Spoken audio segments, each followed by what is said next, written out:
How's it rockin', Dween Nation? You're listening to the Dween Sports Podcast. We're about to get underway.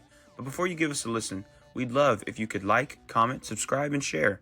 We are posting weekly sports content, and we want to build up the brand that is Dween Sports. Thank you all, and enjoy. Welcome in, Dween Nation. This is your host, Justin Pius, alongside Janoa Agudelo, and we're here to discuss the starts and sits of the week for Week 14 of the NFL football season. Obviously, this is the last week before the fantasy football playoffs. This is crazy stuff.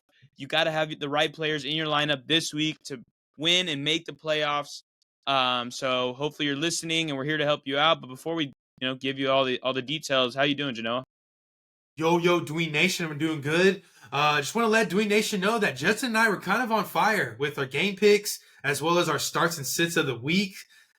So we kind of got the kickers kind of wrong, but everything else looked pretty nice there with all our starts and sits of last week. I mean, Justin's, picks did good. My picks did pretty good. So just want to give us here at Dween Sports a pat on the back there. And, Justin's picks and I's picks are looking even better. So I'm really excited for it. And, Justin, go ahead and kick it off because I'm actually really excited to see what you got to say for the quarterbacks. Yeah, I'm really confident in my start of the week this week at the quarterback position. I have Baker Mayfield. They're hosting the Raiders.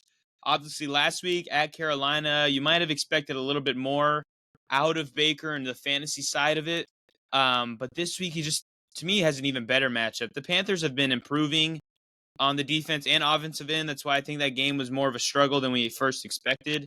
And the fact that they were relying on Bucky Irving so much because it was just working. I mean, Bucky was getting everything he wanted to against that Panthers running defense. But this week, coming into this week, they play the Raiders, who have just struggled this season. But the Buccaneers defense isn't all that great, so I expect the Raiders to put up some points, maybe from Jakobi Meyers, Brock Bowers. Because the Raiders almost won last week against the Chiefs, despite a botched fumble that, caused the end of the game, which was, I don't know how that voodoo stuff the Chiefs do, but they pull out the victory. But anyway, I expect a big game from Baker. Mike Evans is playing really good. You got Mike Evans, you got Cade Otton, you got the two running backs, and you got a handful of other middle to under average wide receivers. But it's just a great matchup. They're bottom 5 against quarterbacks, so he's a for sure throw in your lineup to help you win your fantasy matchups this week. Yeah, Justin, I definitely like Baker Mayfield this week. Back in that Tampa Sun there, the home field advantage, and it's been some time since they last had a home game, I believe. And I do think that this is a big Mike Evans game as well as a big Cade Otton game. So I definitely like both of these pass catchers for Baker Mayfield. And looking at the Buccaneers there, the game script is they have to win and potentially that they're in, right? We kind of spoke about, last episode on the Falcons, and they're not all that, they're not looking all that well. And I think the Tampa Bay Buccaneers see that, and they have to go out there and take advantage there. And I think that Baker Mayfield is able to get it to different other guys beside Mike Evans. We got McMillan. We kind of got a kind of decent game out of Sterling Shepard. It's been some time since we've heard out of him. And I think that Baker and this offense are going to be able to get some dump off passes to Bucky and Rachaad White there. So I do think that Baker Mayfield has potential, Justin, to get maybe 3 to 4 touchdown passes. I don't know if that's a hot take, but I definitely like Mike Evans to get one, Cade Otton to get one, maybe a Rachaad White screen touchdown. And who knows? Maybe McMillan can get one, or maybe Mike Evans just goes for 2. So I like that for Baker Mayfield, definitely in that Tampa Sun against one of the worst teams in the league. And the Raiders just need a victory, right? And so they might not be running heavy this week with their 2 great running backs, but I still like Baker to kind of throw it all over the field. Good pick there. For me, I'm going to go with the guy that we kind of talked about in our bold predictions, and that is Caleb Williams. And I kind of want to go into depth there. DJ Moore is back on the fantasy, coast now. He had some bad games. Keenan Allen, it looked like we weren't going to ever hear from him all year, and then here he is on Thanksgiving having a great game. And I think that's going to be the storyline going into San Francisco. And I really like this matchup because I feel like it could go either ways, right? The 49ers could struggle and put Caleb Williams in so much positions to score, or if the 49ers are actually on their A game at home, then that's going to cause for Caleb Williams to throw. And Justin, Caleb Williams has been a really good second half quarterback. Looking at their schedule there, I mentioned that, they kind of had a great game there in Indianapolis in the second half. It looked like, Caleb is struggling. He was able to go for 300 yards. And then I think he had a great game against Carolina in the second half. And then you had like Jacksonville. And I think that this 49ers defense is kind of beaten up there. They have lost a little bit of momentum. I think that, they kind of just are losing it little by little. Their confidence is just not there. And I think it's kind of on the opposite side with the Bears. Like, they know, like, they're better than what they've shown out. And they've had now six straight losses, right? Dating back to the Commanders, Arizona, the Patriots at home. They had that heartbreaking last minute field goal miss against Green Bay. And Caleb had a great game against Minnesota, but came up short. And then obviously last Thursday on Thanksgiving Day with that, whatever that was, not taking a timeout with 30 seconds left.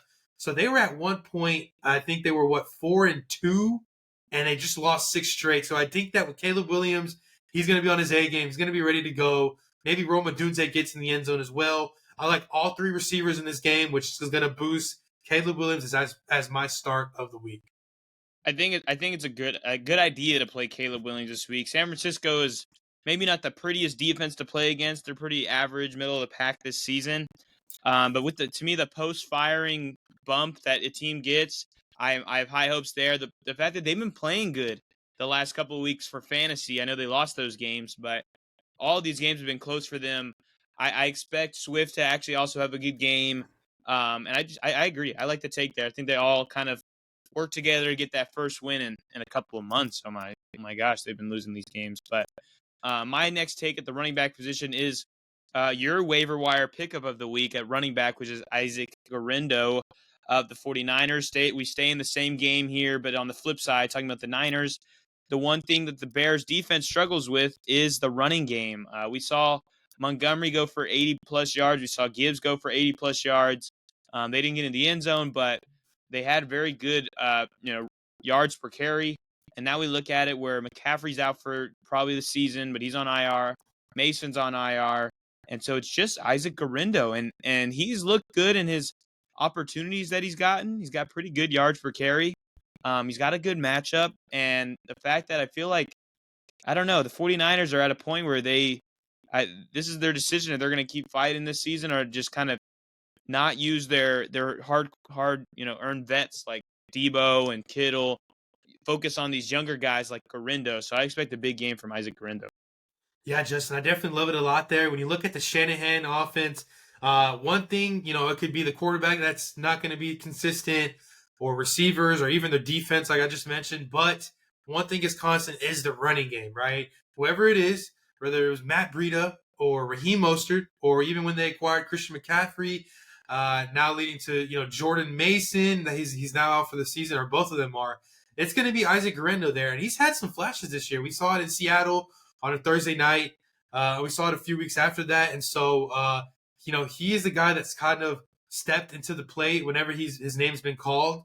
And they are at home. And Purdy has been struggling a little bit. He struggled really bad, this week. And he struggled a couple weeks ago home against Seattle there.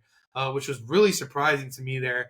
I guess you can make the argument that, Ayuk not being there affects their passing game. But to me, I feel like this is going to be a heavy running kind of a game for Purdy. He's going to be able to hand it off 20 to 25 times.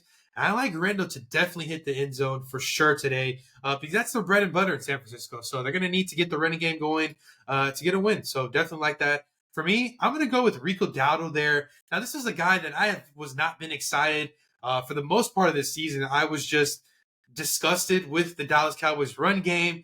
Not only that, you look across, the conference and you see what, they could have had with Derrick Henry. And you just look at Dallas and you pity them. However, in these past couple of weeks, I've actually kind of grown to like Rico Dowdle. He is the clear-cut, best running back there, more of a bell cow there. And Zeke has struggled. His last 2 Dallas stints have been awful. Not to mention that he had a late scratch inactive just a few weeks ago. So I think that's kind of put him in the doghouse. And I don't think the Cowboys are ready to unleash Deuce Vaughn there. We haven't even heard of Dalvin Cook since that matchup against San Francisco. So it's clear that it's Rico Dowdle's the guy. And not to mention that Cincinnati has been one of the worst defenses in all of football this year. If we had the Cincinnati defense of, the past 2 years, the Bengals would be probably like 9-3, and Joe Burrow would be front runner of MVP there. But unfortunately, they have been awful, Justin. Looking at the Cincinnati defense that Rico Dowdle is going to go up against, I mean, Najee Harris was able to have his way on them, had a phenomenal game last week. Looking at to the previous week, or they were on the bye, but the previous matchup, J.K. Dobbins had a great game there. And it's just kind of been the storyline for the Cincinnati defense. And I think that looking at the Dallas Cowboys, they're going to need to get a victory. The pass catchers are a little bit questionable at this moment. So I think that they have no choice to lean on Dowdle. I like the Dowdle pick a lot. I talked about him in our takeaways episode for this week, coming off of week 13. I expect obviously him to have most of the touches. He had 70% of snaps this past week. No snaps for Deuce Vaughn, no snaps for Dalvin Cook, under 10 snaps for Zeke Elliott. So Dowdle's kind of taking over the backfield. I expect that this game's going to be a shootout, as I mentioned in our bold predictions episode. So I expect a lot of dump-off passes to Rico. So I think he's going to have a really good day in PPR leagues. So I like him a lot. And as you mentioned, the Bengals defense is just putrid this season, and they're in AT&T. So I like Dowdle a lot this week. I think he's a must-start for sure. Going to wide receiver, I'm going to go with a little bit of a deeper grab, but I'm going with Jakobi Meyers of the Las Vegas Raiders. They play Tampa Bay, who has been struggling on the defensive end pretty much all season long. And for the Raiders with Aiden O'Connell, the offense looked a little bit better, I'd say, last week. I know they only scored 17 and close to beating the Chiefs. But I just think Meyers has clearly been the wide receiver one. I know Brock Bowers has been phenomenal as well, has been the tight end one, but Meyers had 11 targets last week. That's in Kansas City. And then in a game against Denver the week before, had 15 targets. So he's getting uber amounts of targets. And I just think this week with a much better matchup, I think he's going to do phenomenally. Yeah, Justin, looking at into last season, Jakobi Meyers was a great wide receiver for the Raiders. He was the perfect number 2 guy to Devontae Adams, who's now gone in New York. But you know what, Justin? Last year it was 11 games played by Aiden O'Connell. And he played majority of the season. And guess what? Jakobi Meyers was able to score 8 touchdowns last year, racking up 71 catches. If you guys remember the Raiders last year, I know they were more a dumpster fire. Don't worry, we got you here doing sports. Jimmy Garoppolo struggled that first part of the season, and it kind of turned for them to look to Aiden O'Connell's way. And I do think that, going into this season now, Aiden O'Connell is now the starting quarterback with Minshew out. And Jakobi Meyers is going to take off in these last couple of weeks. I do think that he's a great DFS play for sure, a guy that you can look at what Price Picks, FanDuel, or, Underdog is on. And look at his kind of receiving yards there. I like him.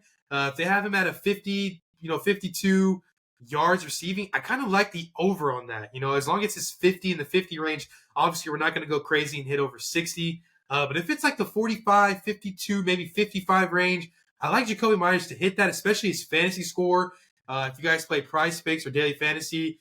So definitely like that a lot there, Justin.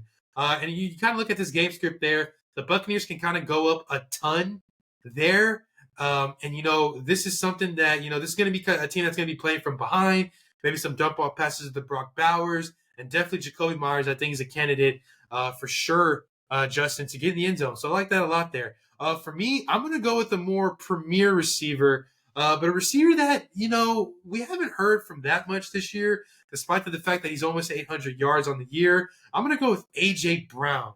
Now, A.J. Brown, he's had an on and off year, but the Eagles are on fire. They are on fire. And if you heard Drew Nation, what we had to say about the Eagles a couple weeks ago, we think that they're the only team to, really dethrone this Lions team. But looking at, A.J. Brown's last couple games, they've been really good. And I just love this game for A.J. Brown. I think that this might be a game where the Eagles kind of focus more on the passing, maybe give Saquon a little bit of a step back this week. And I think A.J. Brown is a candidate to go over 120 yards and to get 2 touchdowns there. We haven't, we're not really certain on the status of Devontae Smith there.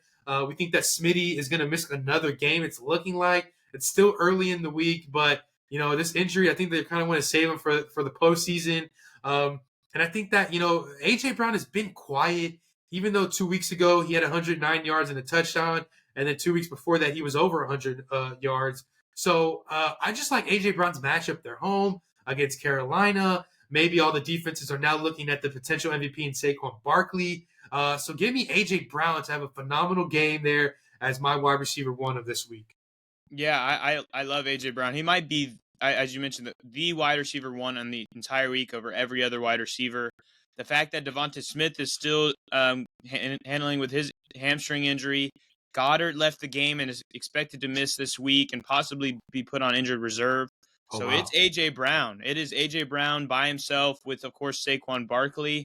But I agree. Like, why keep running it down the throats with Saquon? You have a good. You're in a good spot in Philadelphia. You're 10-2. Like, start riding into. Let's look towards the playoffs just a little bit more. AJ hasn't had that big week this season. As you mentioned, he's been very quiet, even though he's put up very solid numbers. So I expect a big game. I could see. I'm kind of thinking of like that game he had against Pittsburgh last year, where he had Mm-hmm. 3 touchdowns. You remember he pointed at him. He was like, you, Mm-hmm. and he scored. So I expect kind of one of those games at home in Philadelphia. So I think that's a prime play. Moving to our sad side of the episode, our sits of the week. I have Patrick Mahomes. He gets to play in primetime football, but he plays against the Chargers, who have been very good on defense this season. And Patrick Mahomes has just been Yeah. underwhelming this season, Mm-hmm. and I just think it's a really tough matchup for Mahomes. I know it is in Arrowhead, but I just don't expect big things from Mahomes this week. I think the Chargers are trying to ramp up for that strong playoff push, and they've been really good on defense. They completely shut down the Falcons passing game last week. So I just think Mahomes is one of these guys you just can't play. Yeah, Justin, looking at Mahomes, he's been very underwhelming this year. Hasn't really had his signature game at all. And it's been disappointing. I guess this team has kind of grown to be reliant on their defense. And the Chargers, they give, their top 10 in a defense, and they're allowing they're allowing, excuse me, they're not allowing that much. Ninth, and allowing points there, the less amount of points to opposing quarterbacks, which is very concerning. And these Chiefs wins have just been, close. They haven't been shootouts. They kind of just been miscues. The Isaiah Likely toe tap out of bounds, the missed field goal by Denver, and I guess Baker Mayfield not going for 2. If you want to count that one. And even this past week with that botched fumble, as you mentioned earlier in the episode, and it's just like they're not really winning in shootouts. And so it gets very concerning. And this is going to be a defensive matchup because going across the board for my quarterback sit of the week, I'm going to go with Justin Herbert. And these two quarterbacks are going head to head. And this is going to be the, future. This rivalry's been going on for a couple years now. But now that Harbaugh is taking over as head coach, we're going to see this back and forth for the next couple years for sure to come. But unfortunately, this won't be the matchup that has been shootouts in years past. We've had a couple years in a row, Justin, where they matched up on Thursday Night Football, Monday Night Football in LA, and it would kind of end off with the Travis Kelce walk-off. And, it's not going to be that this week. This is going to be a gritty defensive matchup, not to mention it's going to start getting cold over there in Kansas City, as it is this time of year. And I think that with the lack of targets for Herbert, we got Quinton, can't catch a ball, Johnston. And we have Ladd McConkey, who's currently hurt at the moment. We do think he's going to play this week. But I think his matchup against Kansas City is not my favorite there for Ladd McConkey. And he doesn't have a tight end that you can rely on. I mean, we thought Will Dissly was going to be kind of the sneaky waiver wire pickup around week 5 or 6. Hasn't been the case there. And I was excited for Brendan Rice, to be on the season and play. But he was put on IR a couple weeks ago. So we won't see Brendan Rice, which I was hoping to see him there. That West Coast kid. But it's just not going to happen this week as far as shootouts. This might be like a ground and pound game. Not to mention, Justin, that Herbert does not have J.K. Dobbins now to lean on to run the football and to move the chains there. And their running game is still in question. Is it Gus Edwards? Is it Kamani Vidal? And I think there's a lot of questions there that Kansas City can take advantage of. Not to mention, Kansas City played on Friday, and they don't have to wait now to play until Sunday night. So they're going to be rested, that defense. Spags is going to have that defense fired up and ready to go. Yeah, no, it's going to be hard for fantasy managers to play Herbert. I know he had a bad week against the Falcons, so maybe they're ready to maybe look towards moving on because it doesn't get better this week playing in Kansas City. Herbert, again, in Arrowhead hasn't been that bad prior. I mean, his last game in Kansas City, he had 250, a touchdown, and 2 picks, which is not good. But the 3 games before that, he got over 300 yards in each of those games. So it's like, well, the history shows that this might work out. But looking at it right now for this week, I'm not too excited. So I agree there. Moving to our kickers of the week, guys, you need to start. I got Nick Folk of the Tennessee Titans. They play the Jaguars at home. The Titans have been a team that kind of gets in that area for field goals just about all the time. And Nick Folt's had a good season. And I expect them to do that against the Jaguars. So I think it's a good play. Yeah, I definitely like Nick Folk this week. This might be a potential high-scoring game. Both defenses are, not really all that well. And these teams are just trying to prove something, as all these bottom 5 and 6 teams do in the last part of the season, where 70% of the season they struggled, but the last couple weeks of the season they just want to show out. And Nick Foles is definitely a candidate to be a top kicker for sure this week, with so many teams on buys. If you have Tucker, who you're looking to drop, he's on buy. Kyrie Fairbairn is on a buy. If you like Will Lutz, he's on a buy if you have him. And so a couple other kickers out there that you might have in this bye week. So definitely like that. For me, I'm going to go with Evan McPherson. Now, I do remember once upon a time, Eric McPherson was kind of like the Aubrey, one of the up-and-coming young kickers. But he has struggled this year. But I'd like him to have a great matchup there at Jerry World. Looking at his last matchup there in Jerry World, he did pretty good. And I do like him to have another game to, kick some long-range field goals. And I like it when kickers are kicking in the Cowboys Stadium. I feel like there's no weather, issue going on. Obviously, it's going to be a Monday night game, so you won't have to worry about the curtains or any sunlight peeking through the sides of the stadium. So I just like this matchup for sure. Obviously, with this, Bengals offense that is so hot right now, with Burrow and Jamar and T. Higgins, they're going to be able to get across the 50 multiple times throughout the night, especially against this, questionable Dallas Cowboys defense. So give me McPherson hitting a couple field goals outside of 50 this week. Yeah, I like that a lot. I think Dallas's defense, too, has been even just a little bit more improved over the last couple of weeks, which will halt a team that's just always scoring touchdowns in the Bengals. So I like that there. Dwayne Nation, those are our starts and sits of Week 14 of the NFL season. So use this to your advantage to help you win your fantasy matchups and make the fantasy playoffs, and then keep riding with us. We'll help you win your fantasy championship. So thank you guys for listening, and Jano, send us out. Yo, Dwayne Nation, this was our starts and sits of the week. Thank you guys for watching, and go ahead and put down below who you think should have been on this list.